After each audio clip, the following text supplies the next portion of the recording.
Hola, ¿qué tal? ¿Cómo están? Bienvenidos a Proyecto Apocalipsis.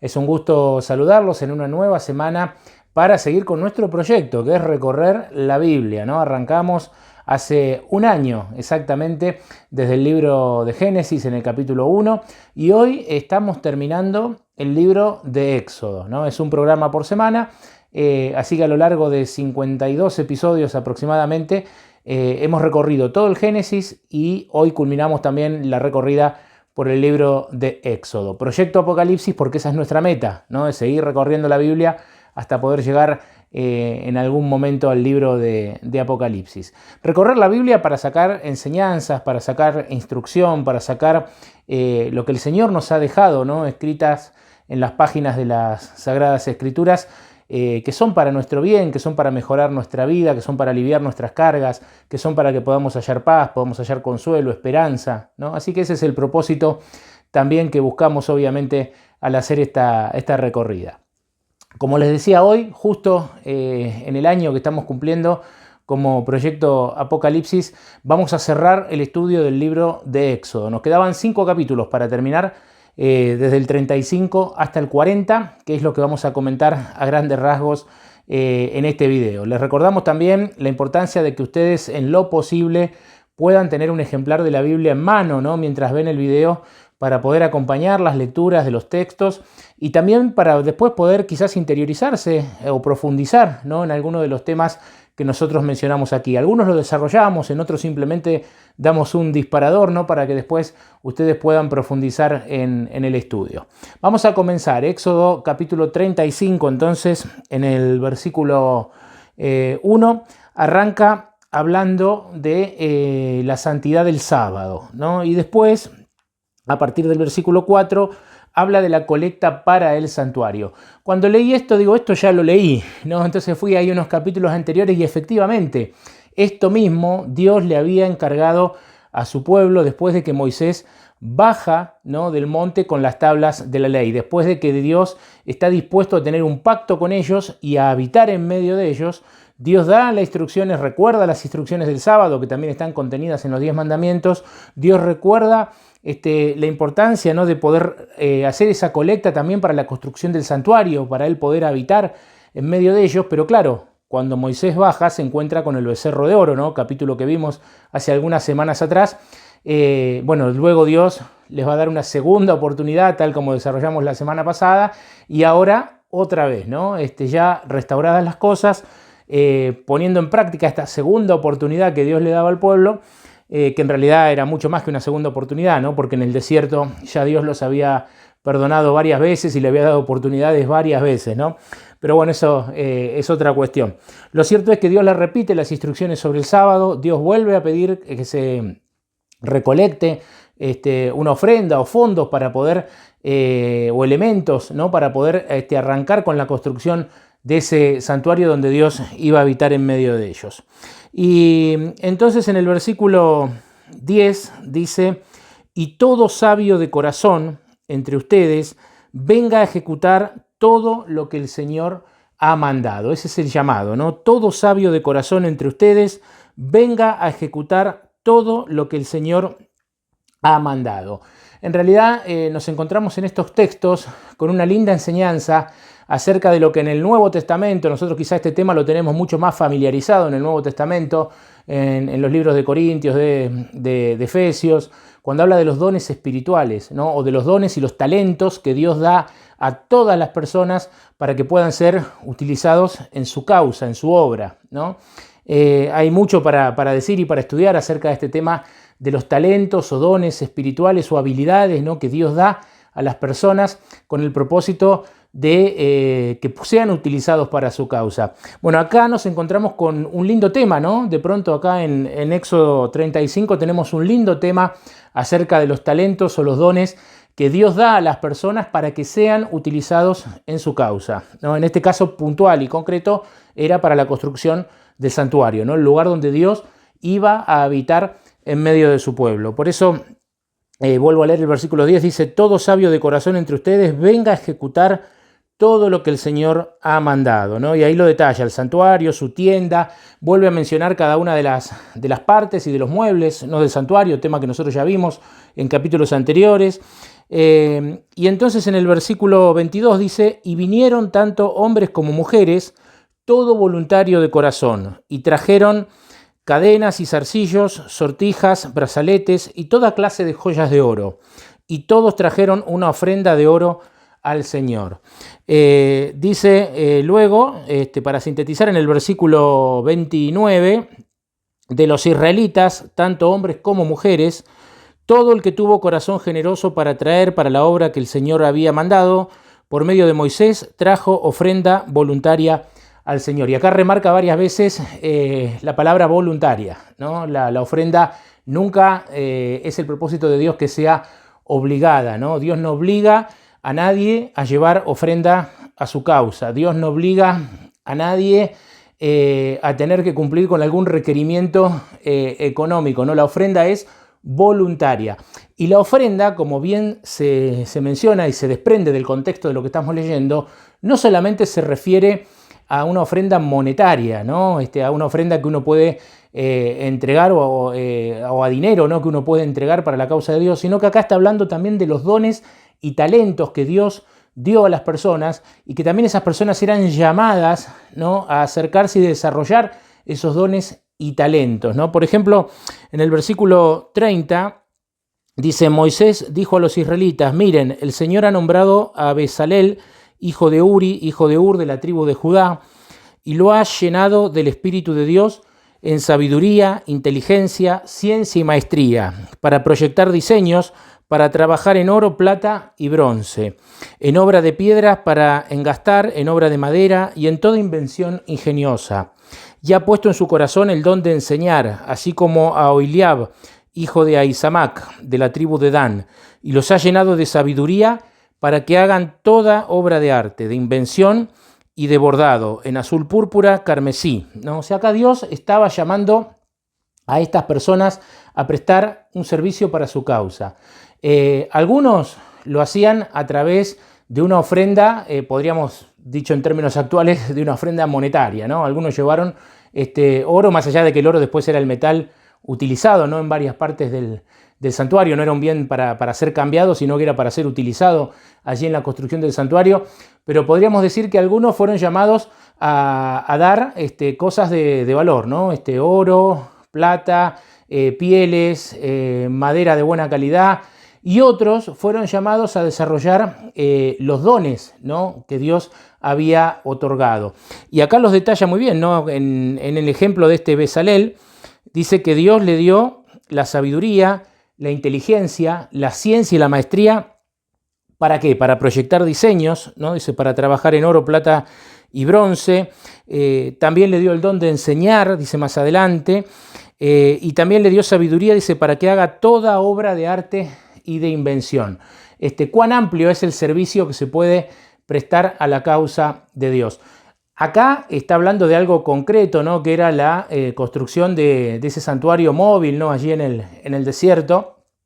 Y obviamente Dios lo llamaba a eso, ¿no? A edificar una casa en la cual Dios pudiera habitar en medio de su pueblo. Pero la obra de Dios va mucho más allá, ¿no? La obra de Dios es ayudar al prójimo, la obra de Dios es ayudar al necesitado, ¿no? Es ayudar a aquel que está pasando por una necesidad profunda, sea física, sea monetaria, sea emocional.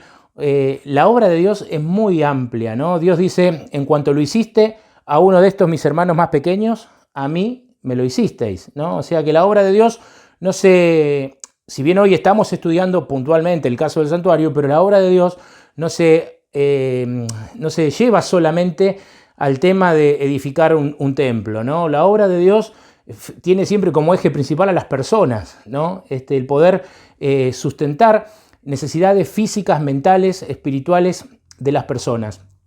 En esa obra, Dios nos ha llamado a todos a poner nuestros dones que Él nos otorgó, ¿no? Nuestros talentos que Él nos otorgó, a ponerlos al servicio de su causa, ¿no? Hacerlo con liberalidad, hacerlo de manera voluntaria y a poner lo mejor, ¿no? Porque los israelitas, la verdad que para este fin de construir el santuario llevaron lo mejor, ¿no? Los mejores metales, las mejores maderas y lo mejor en el servicio en cuanto a dones o talentos que Dios había dado a las personas para desarrollar. Aquí yo había anotado, ¿no? en mi Biblia, porque la Biblia dice, y como les decía, el tema de los dones y talentos es un tema muy interesante. Allí en Corintios, en Efesios, hay capítulos que se dedican de lleno a este tema. La Biblia enseña que todos hemos recibido dones y talentos, o sea, todos podemos entregar algo a la causa de Dios. Vuelvo a repetir, cuando hablo de entregar algo a la causa de Dios, no hablo meramente de entregar dinero a una iglesia, no hablo de comprar algo para la construcción de una iglesia, estoy hablando también de ayudar al prójimo, ¿no? Estoy hablando de prestar un servicio a las personas que necesitan ayuda física, mental, espiritual, ¿no? Estoy hablando de todo eso a la hora de esto, ¿no? Una vez, continúo un poquito el paréntesis, ¿no? Una vez me tocó participar hace unos 10 años atrás aproximadamente de un seminario allí en Palermo, ¿no? En el centro de Buenos Aires, de la ciudad de Buenos Aires, en Argentina, y había un pastor, un disertante, ¿no? Que habló del tema de los dones espirituales y dijo una frase que me quedó grabada hasta el día de hoy, ¿no? Él dice, cuando nosotros leemos en la Biblia acerca de los dones espirituales, generalmente nuestra mente se cierne. Obviamente le estaba hablando a un grupo de gente que se congrega, ¿no? que va a la iglesia semana a semana, que se congrega, y les dice, cuando nosotros pensamos en los dones espirituales o en los talentos, pensamos a veces meramente en las 4 paredes y en el techo del templo, ¿no? O sea, nuestro desarrollo de los dones los pensamos acá adentro, ¿no? Para aquellos que nos congregamos, lo pensamos en el ámbito de una iglesia, ¿no? A ver, el don de la música, el don de enseñar, el don de predicar.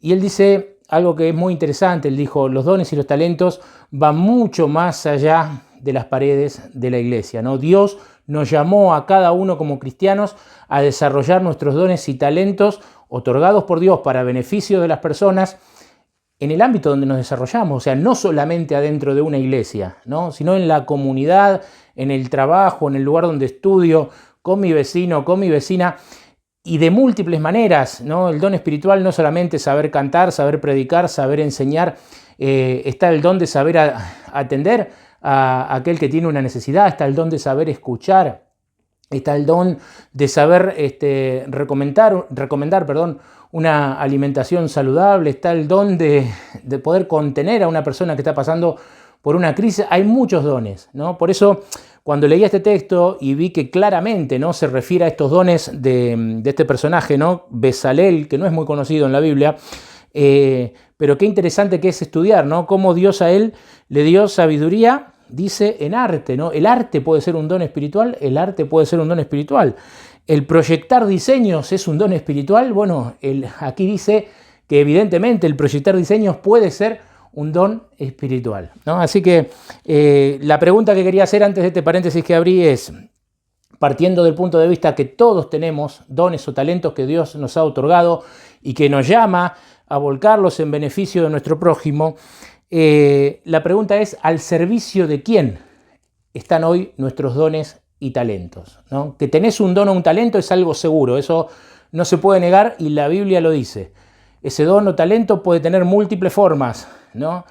Pero que lo tenés, lo tenés. Que lo tengo porque así lo dice la Biblia, ¿no? Ahora, la gran pregunta es, ¿al servicio de quién lo estamos colocando? ¿No? ¿Al servicio de quién estás colocando tu don o tu talento? ¿No? Ojalá que sea un don espiritual puesto al servicio de Dios y no meramente un talento o una habilidad que lo utilizo egoístamente, ¿no? para beneficio personal, como muchas veces ocurre. Voy a seguir avanzando con el tema. En el capítulo 36 habla de la liberalidad, o podemos poner un sinónimo, generosidad, ¿no? La generosidad del pueblo. Dice en el versículo 1 que así Bezalel, Aholiab y todo hombre diestro, a quien el Señor dio sabiduría e inteligencia para ejecutar toda la obra del santuario, realizaron todo lo que había mandado el Señor. Esto es algo que aparece recurrentemente en la Biblia, o sea, cuando algo sale bien es porque se hizo tal y cual como lo había mandado el Señor, ¿no? Esto, por ejemplo, se dice de Noé cuando construyó el arca, ¿no? Que todo lo hizo de acuerdo a lo que el Señor le había dicho. Y aparece en otras partes de la Biblia y ahora aparece acá, ¿no? Dice, realizaron todo lo que había mandado el Señor, ¿no? Cuando hay obediencia, cuando hay un ánimo de seguir las instrucciones de Dios, las cosas salen bien, ¿no? Tenemos muchos ejemplos bíblicos al respecto. También en el versículo 5 dice que dijeron a Moisés, el pueblo trae mucho más de lo que se necesita para la obra que el Señor mandó que se haga. Y en el versículo 6, la parte final dice, así el pueblo fue impedido de ofrecer más, ¿no? Que, digo, el sueño de todo ministro religioso, ¿no? Que cuando convoca a traer para un proyecto específico, sea cual fuese, ¿no? Un proyecto de una obra en un templo, un proyecto social de ayudar, un proyecto, no sé, de ayudar a un comedor, un proyecto de cualquiera, ¿no? Cuando un ministro convoca a una congregación, ¿no? Y dice, traigamos para este proyecto, generalmente hay que insistir muchas veces, se hace propaganda, las personas que están enganchadas con el proyecto tratan de animar a otros a colaborar.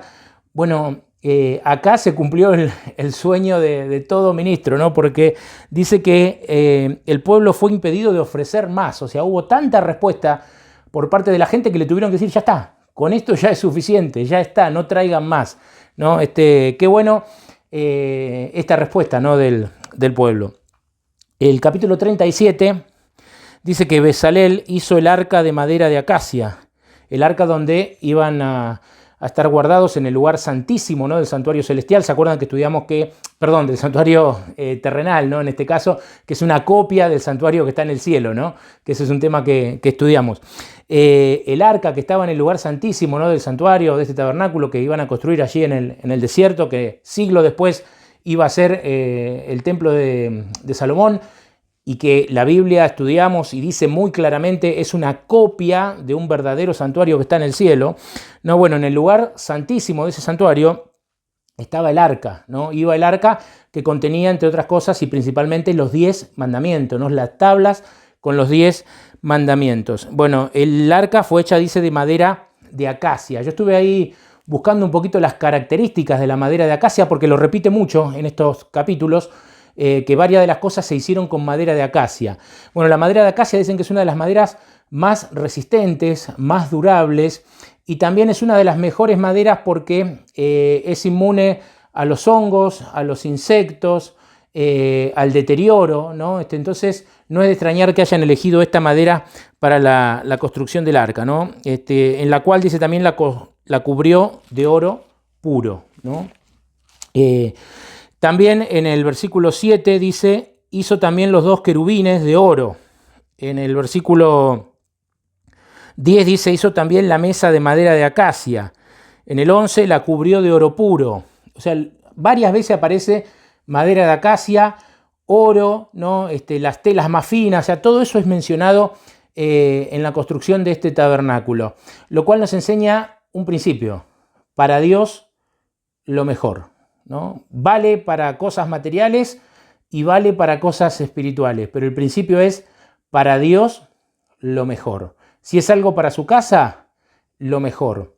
Si es algo para ayudar al prójimo, que también es parte, ¿no? de la obra de Dios, importantísimo, y vuelvo a citar, ¿no? Cuando el Señor dijo, por cuanto lo hiciste a uno de estos mis hermanos más pequeños, a mí me lo hiciste, ¿no? O sea, la obra de Dios tiene distintas áreas y esferas. A veces el error es enfocarnos en uno, ¿no? Si nosotros nos enfocamos solamente en tener bonitos templos, pero no se asiste a las personas, ni física, ni mental, ni espiritualmente, no sirve de nada.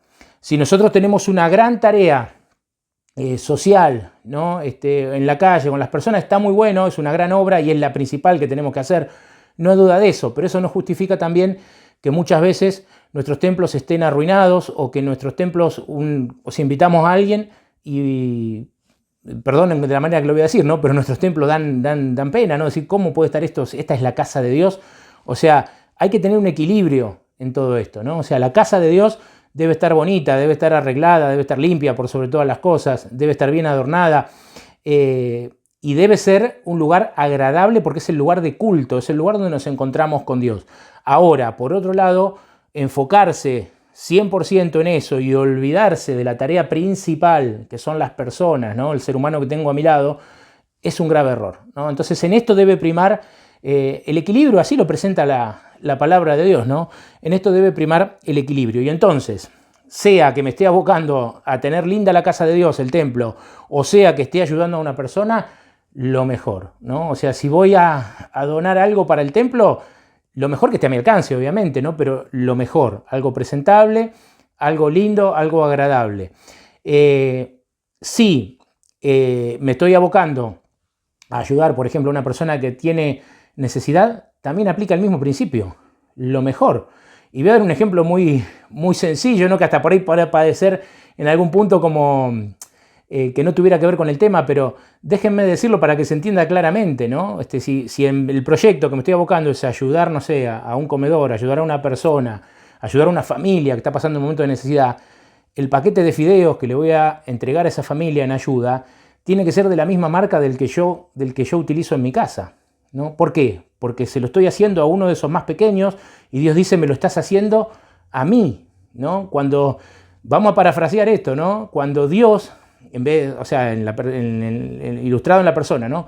Cuando Dios requirió alimento, ¿qué marca de paquete de fideos le llevé para ayudarlo, ¿no? No es un tema menor, no es un tema menor, es un tema que ocurre muchas veces. Entonces, insisto una vez más y con esto dejo acá este punto. Para Dios lo mejor siempre, ¿no? Sea para su templo, sea para una obra misionera, sea para una obra social, sea para una obra evangélica, sea para lo que sea, para Dios lo mejor siempre, ¿no? Y eso incluye a mi prójimo, obviamente. Voy a continuar con el capítulo 38, donde habla del altar del holocausto. También habla en el versículo 1 de que utiliza madera de acacia. Luego, había marcado aquí el versículo 8, que me pareció interesante esta figura como ilustración. Éxodo 38, 8. Dice, también hizo la pila de bronce y su base de bronce con los espejos de las mujeres que velaban a la entrada de la tienda de la reunión. Es decir, las mujeres entregaron sus espejos, que no se conseguía tan fácil un espejo, no es como ahora que vas al bazar y te compras un espejo, ¿no? En esa época era difícil para las mujeres conseguir un espejo, sin embargo, estuvieron muchas mujeres dispuestas a entregar esos espejos.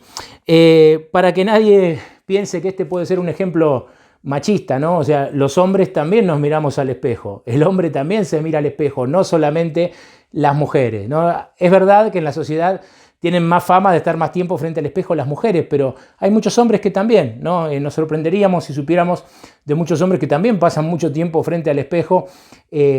Por eso digo, esto no es una cuestión de género, ¿no? Todo ser humano se mira al espejo. Y la ilustración que yo quería sacar es la siguiente. Cuando estas mujeres entregan el espejo, ¿no? El pensamiento que anoté fue este. Dejaron de mirarse a sí mismas para mirar a Dios, ¿no? Qué interesante que lo podamos ver de esta manera. Entregaron los espejos, ¿no? Ojalá nosotros entreguemos nuestros espejos, ¿no? Entre comillas. No estoy hablando solamente de un espejo literal, estoy hablando de todo lo que un espejo podría simbolizar. Ojalá nosotros estuviéramos dispuestos a entregar nuestros espejos, ¿no? A la causa de Dios.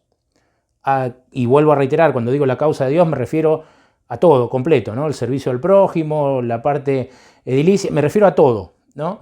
Ojalá nosotros estuviéramos dispuestos a entregar nuestros espejos para dejar de mirarnos a nosotros mismos y mirar la causa de Dios y mirar a Dios, ¿no? Ojalá, es un hermoso símbolo este de los espejos, por eso lo quise marcar.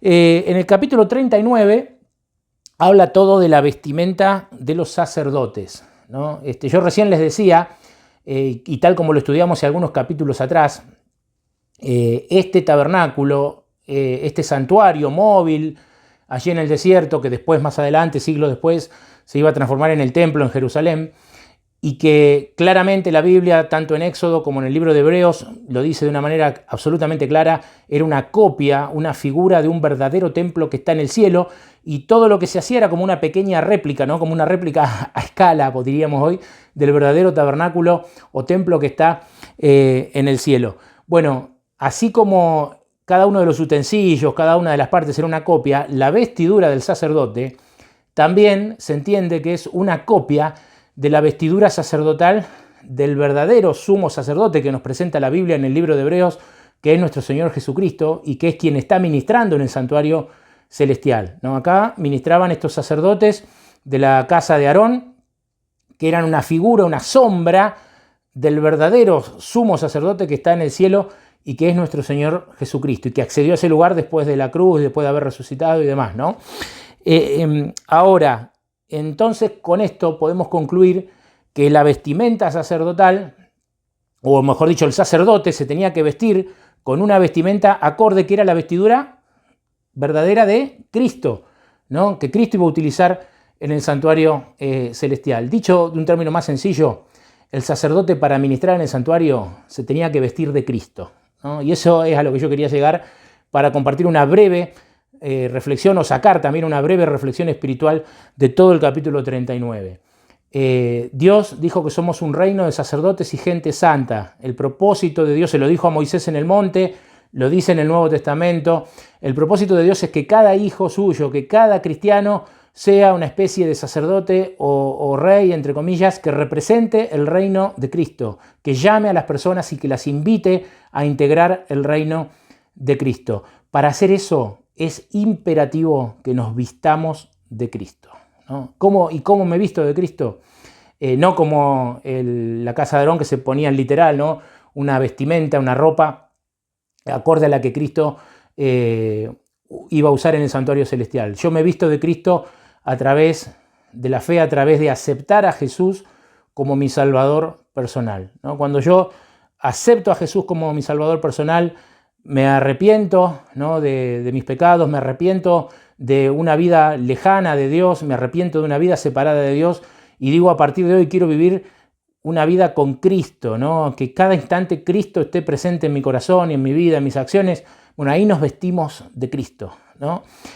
Cada creyente está llamado a vestirse de Cristo, ¿no? Y esa es la invitación que quiero hacerles. Por último, capítulo 40, ¿no? El capítulo 40, en el versículo 9, dice que el santuario también fue ungido, ¿no? Una vez que estaba listo, dice, tomarás el aceite de la unción y ungirás el santuario y a todo lo que está en él. Lo santificarás con todos sus utensilios y será santo. Interesante este tema, ¿no? O sea, me iría a un tema mucho más profundo y que ahora no puedo desarrollar por cuestión de tiempo y porque, bueno, habría que prepararlo específicamente, ¿no? Pero volvamos a este concepto, simplemente esto voy a decir. Todo esto es una copia y una figura del santuario que está en el cielo. Hay un tema muy interesante para estudiar en la Biblia, que es que después que Jesús murió en la cruz, que después que resucitó, que subió, como dice Romanos 8:34, ¿no? Jesús es el que murió, el que resucitó, el que está a la diestra del Padre, el que intercede por nosotros. Cuando Jesús vuelve al cielo, ¿no? Después de haber pasado por esta tierra, antes de comenzar la obra en el santuario verdadero que está en el cielo, también hay una ceremonia de ungimiento, ¿no? de ese santuario. Y eso está allí de alguna manera un poco escondido, ¿no? Pero está en la Biblia, en el Apocalipsis, ¿no? Y en algunos otros pasajes podemos inferir esto. Por eso no es un dato menor esta práctica, simplemente quería mencionarlo, ¿no? No tenemos ahora el tiempo ni la ocasión para desarrollar puntualmente ese tema, pero si les interesa, o sea, les tiro, por eso decía que en algunos casos no desarrollamos, pero tiramos algunos tips de temas que pueden resultar interesantes para que después personalmente nosotros podamos buscar material, estudiar, orar sobre todo para que Dios nos dé el entendimiento y poder estudiar alguna de esas cosas. Sí quiero cerrar con el versículo 34 en adelante, que dice, entonces la nube cubrió la tienda de reunión y la gloria del Señor llenó el santuario. Y Moisés no podía entrar en el santuario porque la nube estaba sobre él y la gloria del Señor la llenaba. Cuando la nube se levantaba del santuario, los israelitas se movían, dice, en sus jornadas. Pero si la nube no se levantaba, no partían hasta el día en que ella se levantaba. Porque la nube del Señor estaba de día sobre el santuario y el fuego estaba de noche, a la vista de toda la casa de Israel en todas sus jornadas. Lo que está planteando acá es un poquito lo que estudiamos la semana pasada, ¿no? De paso, si no lo vieron el video de la semana pasada, que hablamos de las segundas oportunidades, recomiendo que lo puedan hacer. Es un tema muy interesante, donde Moisés le dice a Dios, si tú no vienes con nosotros, nosotros no nos movemos de acá, ¿no? O sea, y marca la importancia que tenía para Moisés y para el pueblo la presencia de Dios. Por eso, lo que acabamos de leer tiene que ver con eso, ¿no? Si la nube se movía, el pueblo tenía la tranquilidad de la presencia de Dios. Si no se movía, se quedaban quietos, ¿no? Porque no querían hacer nada fuera de la presencia de Dios en medio de ellos, ¿no? Y aquí también hice una anotación final, ¿no? Justamente pensando en esto de la presencia de Dios y de esta gran manifestación que ellos tenían de la presencia de Dios en medio de su campamento, ¿no? Y anoté aquí, cuando hay obediencia, ¿no? Cuando hay generosidad, cuando hay dones puestos al servicio de la causa de Dios, se manifiesta la presencia de Dios, ¿no? O sea, ¿cuándo se manifiesta la presencia de Dios? Cuando hay obediencia, cuando hay generosidad y cuando todos los dones y talentos que nos son otorgados los ponemos al servicio de la causa de Dios. Por otro lado, cuando en el pueblo de Dios, como pasó en algún momento de la historia de Israel, hay rebelión, hay murmuración, hay envidia, difícilmente se pueda, por no decir imposible, que se manifieste allí la presencia de Dios, ¿no? Queremos la presencia de Dios en medio nuestro, queremos la presencia de Dios en la vida personal, en la vida de la familia, queremos la presencia de Dios en la comunidad donde nos desarrollamos, queremos la presencia de Dios en la iglesia donde nos congregamos. La receta es sencilla, ¿no? Es obedecer lo que el Señor nos ha enseñado aquí en su palabra, buscarlo, ¿no? No somos perfectos, nuestra tendencia es hacia lo malo, ¿no? Si caemos, si nos equivocamos, arrodillarnos, pedir perdón, buscar otra vez la presencia de Dios, buscar esa segunda oportunidad que Dios, mientras tengamos vida, siempre está dispuesto a darnos. Pero si hay un deseo de obedecer a Dios, si hay un deseo de colocar nuestra vida, todos los dones, los talentos, todo lo que el Señor nos haya brindado, hay un deseo de colocarlo a su servicio, que incluye, aclaro por última vez, incluye también el servicio al prójimo. Si hay un deseo y una voluntad de eso, la presencia de Dios es segura, ¿no? Si hay lugar para la crítica, la murmuración, la envidia, las peleas, los egoísmos personales, es imposible que la presencia de Dios se pueda manifestar. Que Dios los bendiga grandemente. Estamos muy contentos de haber cerrado este segundo libro de la Biblia, ¿no? Ya en un año estudiamos los 50 capítulos de Génesis y los 40 capítulos de Éxodo. Es decir, en 52 semanas hicimos el estudio de 90 capítulos de la Biblia. La semana que viene, como es una fecha particular, la cual simplemente queremos aprovechar, ¿no? La oportunidad de que muchas personas por ahí, en vistas de la Semana Santa, están más sensibles, ¿no? Para escuchar los temas de Dios. Y es una buena oportunidad para que nosotros podamos compartir quizás estos videos con algún amigo, con alguna amiga que habitualmente no escucha. La semana que viene pensé en grabar un tema alusivo justamente a la muerte de Cristo en la cruz, ¿no? Un tema alusivo al sacrificio de Jesús en la cruz del Calvario, ¿no? Que es el tema principal que evoca la Semana Santa junto con la resurrección, obviamente, de nuestro Señor Jesucristo, ¿no? Su muerte y su resurrección. Así que vamos a presentar la semana que viene un tema especial, ¿no? Y después, la otra semana, estaremos arrancando con el estudio del tercer libro de la Biblia, que es el libro de Levítico. Los voy a dejar por anticipado porque ya lo tenemos, el título del tema que vamos a hacer la semana que viene, alusivo a la muerte y resurrección de nuestro Señor Jesús.